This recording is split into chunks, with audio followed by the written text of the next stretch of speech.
يستبشرون بنعمة من الله وفضل وأن الله لا يضيع أجر المؤمنين۔ ترجمہ، وہ اللہ کی نعمت اور فضل پر خوشیاں منا رہے ہیں اور اس بات پر کہ اللہ ایمان والوں کا اجر ضائع نہیں فرمائے گا۔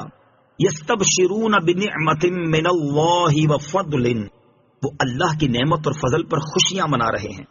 شہداء اللہ تعالیٰ کے فضل اور اس کی نعمت پر خوشیاں مناتے ہیں، اور ان کے ہر زخم کے بدلے اللہ تعالیٰ کی رحمت کی بارشیں ان پر نازل ہوتی ہے۔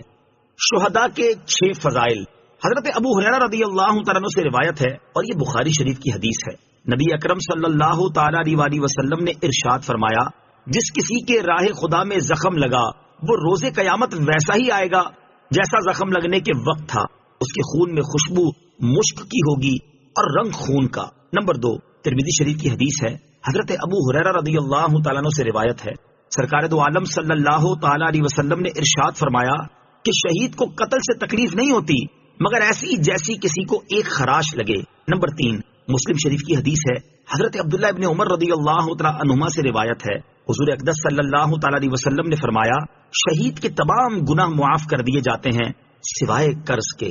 ایک اور حدیث مسلم شریف کی ہے، حضرت انس بن مالک رضی اللہ تعالیٰ عنہ سے روایت ہے، حضور پر نور صلی اللہ تعالیٰ علیہ وسلم نے ارشاد فرمایا، جنت میں جانے کے بعد شہید یہ تمنا کرے گا کہ مجھے دوبارہ دنیا میں بھیج دیا جائے اور 10 بار اللہ کے راستے میں قتل کیا جاؤں۔ ایک اور حدیث مسلم شریف میں ہے، حضرت ابو ہریرہ رضی اللہ تعالیٰ عنہ سے روایت ہے، حضور سید المرسلین صلی اللہ تعالیٰ علیہ وسلم نے ارشاد فرمایا، اس ذات کی قسم جس کے قبضہ قدرت میں میری جان ہے، میری یہ تمنا ہے کہ میں اللہ تعالیٰ کے راستے میں جہاد کروں، پھر شہید کیا جاؤں، پھر جہاد کروں، پھر شہید کیا جاؤں، پھر جہاد کروں، پھر شہید کیا جاؤں۔ بخاری شریف کی حدیث ہے، حضرت اسلم رضی اللہ تعالیٰ عنہ فرماتے ہیں، حضرت عمر فاروق رضی اللہ تعالیٰ عنہ نے یہ دعا مانگی، اللہم ارزقنی شہادتا فی سبیلک واجعل موتی فی بلد رسولک، اے اللہ عز و جل مجھے اپنی راہ میں شہادت عطا فرما اور مجھے اپنے رسول صلی اللہ تعالیٰ علیہ وسلم کے شہر میں وفات نصیب فرما۔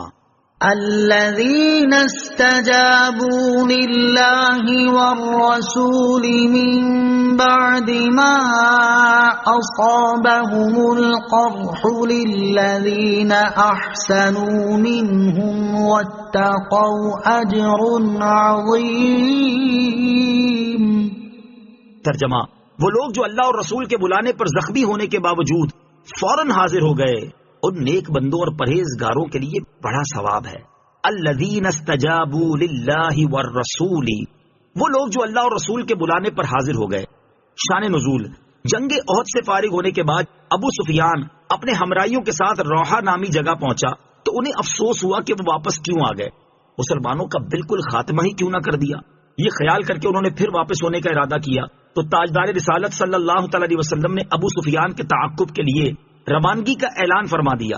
صحابہ کرام کی جماعت جن کی تعداد 70 تھی اور جو جنگ احد کے زخموں سے چور ہو رہے تھے، حضور اقدس صلی اللہ تعالی علیہ وسلم کے اعلان پر حاضر ہو گئے اور آپ صلی اللہ تعالی علیہ وسلم اس جماعت کو لے کر ابو سفیان کے تعاقب میں روانہ ہو گئے۔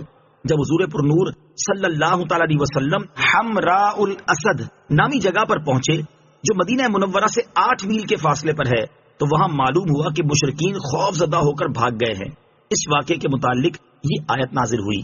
اس آیت میں صحابہ کرام علیہم رضوان کی عظمت و ہمت کا بیان بھی ہے کہ زخموں سے چور چور ہونے کے باوجود سرکار دو عالم صلی اللہ تعالی علیہ وسلم کے حکم پر فوراً حاضر ہو گئے۔ یہ غازی یہ تیرے پراسرار بندے جنہیں تو نے بخشا ہے ذوق خدائی، دو نیم ان کی ٹھوکر سے دریا و صحرا، سمٹ کر پہاڑ ان کی ہیبت سے رائی۔ الذين قال لهم الناس إن الناس قد جمعوا لكم فاخشوهم فزادهم إيمانا وقالوا حسبنا الله ونعم الوكيل فانقلبوا بنعمة من الله وفضل لم يمسسهم سوء اتبعوا رضوان اللہ واللہ ذو فضل عظیم۔ ترجمہ: یہ وہ لوگ ہیں جن سے لوگوں نے کہا کہ لوگوں نے تمہارے لیے ایک لشکر جمع کر دیا، سو ان سے ڈرو، تو ان کے ایمان میں اور اضافہ ہو گیا اور کہنے لگے ہمیں اللہ کافی ہے اور کیا ہی اچھا کارساز ہے۔ پھر یہ اللہ کے احسان اور فضل کے ساتھ واپس لوٹے، انہیں کوئی تکلیف نہ پہنچی اور انہوں نے اللہ کی رضا کی پیروی کی، اور اللہ بڑے فضل والا ہے۔ الذین قال لهم الناس، یہ وہ لوگ ہیں جن سے لوگوں نے کہا۔ شان نزول: جنگ احد سے واپس ہوتے ہوئے ابو سفیان نے نبی کریم علیہ الصلوۃ والسلام کو پکار کر کہہ دیا تھا کہ اگلے سال ہماری آپ کی مقام بدر میں جنگ ہوگی۔ حضور انور علیہ الصلوۃ والسلام نے ان کے جواب میں فرمایا انشاء اللہ۔ جب وہ وقت آیا اور ابو سفیان اہل مکہ کو لے کر جنگ کے لیے روانہ ہوئے تو اللہ تعالیٰ نے ان کے دل میں خوف ڈالا اور انہوں نے واپس ہونے کا ارادہ کیا۔ اس موقع پر ابو سفیان کی نعیم بن مسعود سے ملاقات ہوئی جو عمرہ کرنے آیا تھا۔ ابو سفیان نے اس سے کہا کہ اے نعیم، اس زمانے میں میری لڑائی مقام بدر میں محمد مصطفیٰ صلی اللہ تعالی علیہ وسلم کے ساتھ طے ہو چکی ہے، اور اس وقت مجھے مناسب یہ معلوم ہوتا ہے کہ میں جنگ میں نہ جاؤں بلکہ واپس چلا جاؤں، لہذا تم مدینے جاؤ اور حکمت و تدبیر کے ساتھ مسلمانوں کو میدان جنگ میں جانے سے روک دو، اس کے عوض میں تجھے 10 اونٹ دوں گا۔ نعیم نے مدینہ پہنچ کر دیکھا کہ مسلمان جنگ کی تیاری کر رہے ہیں۔ یہ دیکھ کر ان سے کہنے لگا کہ تم جنگ کے لیے جانا چاہتے ہو، اہل مکہ نے تمہارے لیے بڑے لشکر جمع کیے ہیں، خدا کی قسم تم میں سے ایک بھی سلامت واپس نہ آئے گا۔ حضور اقدس صلی اللہ تعالی علیہ وسلم نے فرمایا خدا کی قسم میں ضرور جاؤں گا چاہے میرے ساتھ کوئی بھی نہ ہو۔ چنانچہ حضور علیہ الصلوۃ والسلام 70 صحابہ کرام رضی اللہ تعالی عنہم کو ساتھ لے کر حسبنا اللہ ونعم الوکیل پڑھتے ہوئے روانہ ہوئے اور بدر میں پہنچے۔ وہاں 8 دن قیام کیا، مال تجارت ساتھ تھا، اسے فروخت کیا اور خوب نفع ہوا، اور پھر سلامتی کے ساتھ مدینہ طیبہ واپس آئے اور جنگ نہیں ہوئی۔